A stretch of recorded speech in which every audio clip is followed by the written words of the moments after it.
ஒன்பது கோளும் ஒன்றாய் காண அங்கு கற்பகம் என்னும் கடவுளின் மெய்யில்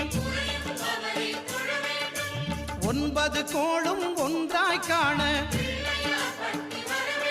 அங்கு கற்பகம் என்னும் கடவுளின் மெய்யில் சூரியன் முதலாய் ஒன்பது கிரகமும் பலவித குணங்களை கொண்டிருக்கும் எங்கள் கற்பக தருவில் அவை வரும்போது ஒன்றாய் சேர்ந்து பலனளிக்கும்.